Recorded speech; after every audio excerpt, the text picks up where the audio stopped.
So all I'm going to say here is prepare accordingly. Yes, make sure your bags are packed, make sure your positions are secured. We all know why the crypto market dropped now. We obviously had the tariffs that led to a huge flash crash, major liquidations events, historic liquidation event across the crypto market. And I said either yesterday or the day before, don't be surprised if there are some trade deals that come out of these tariffs that were imposed on Mexico, Canada, and China. And there are already rumblings that these are coming into play. So if you guys are new or haven't already, make sure you hit that subscribe button down below, hit that bell again. It's free to do. It'll keep you updated anytime there's new content live here on the channel. So I'll get to those in just a moment, but there is something that a viewer wanted me to talk about on the chart here, and that is actually the distribution, the Wyckoff distribution model in terms of ADA. And this is actually pretty close. I'm not going to say it's perfect. It's not textbook, right? Because obviously our UT should have been somewhere back here. We should have had a little bit higher high and then a little bit lower low. And this is basically the back half of this is a little bit wonky, but it's still pretty close. So it's kind of surprising how well some of these do in fact play out. But, if this were textbook, we're now in this phase E. This is where we've dropped to, right? And maybe now we start an accumulation model in terms of ADA, or it's possible we in fact just get a very quick wick back up. So whoever was pointing that out, good catch there. Now, why I'm mentioning a potential wick back up is I think a lot of people miss the reason why these tariffs were announced in the first place. Obviously, Donald Trump felt like the US was getting taken advantage of by a lot of their trading partners, specifically Canada, Mexico, and China. And he wanted to basically strike up new trade deals. That's the whole reason that these tariffs were in fact imposed.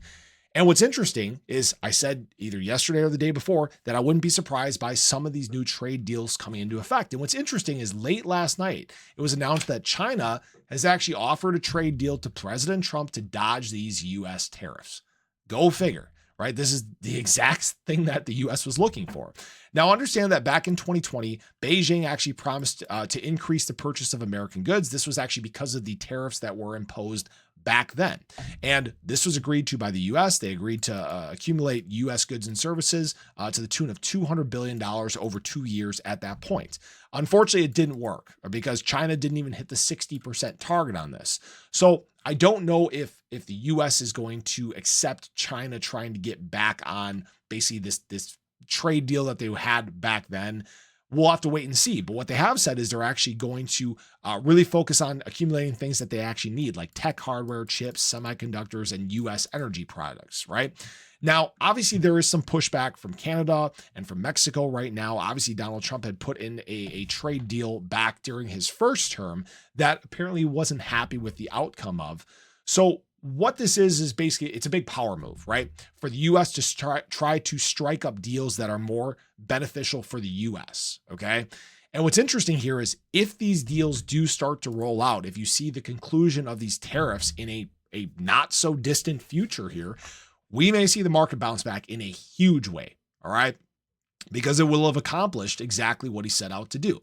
Now, this isn't a guarantee or financial advice, and obviously, this could be days, it could be weeks, it could be months, it might never happen, okay? But the plan is kind of working, and I think that we all need to pay attention to that. And what I mean by that is we need to make sure that we're not reactionary when this news hits. We need to be proactive. And this is why I always talk about fundamentals and being ahead of the curve and being ahead of everybody else in the rest of the market. We need to pay attention before these moves take place. By the time that it is announced that there are these big trade deals put in place, the charts are probably running already.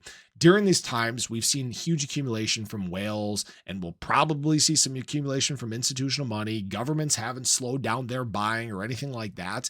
The only ones that have really been called into question here that are questioning their conviction is retail. And that tends to happen because retail is way too emotionally connected to their money. I'm not. If you guys haven't been able to tell, I don't really care. It doesn't bother me. I'm not overextended. What I do look for is obviously opportunity in the market. And there's a lot of it right now across the space. This is where I'm heavily accumulating. I do have some dry powder on the way. Thank goodness. And I want to make sure I am prepared and ready before the potential of these trade deals comes into effect. So I just really wanted to share that with you guys. I will keep you updated as I hear more about this. We'll see if this does all end up working out in our favor, if this creates the biggest crypto boom we've ever seen. But I appreciate you guys as always. I hope you enjoyed the video. Let me know your thoughts. Do you think that there is some good that is going to come out of this? But have a great day. I'll catch you guys in the next one. Take care.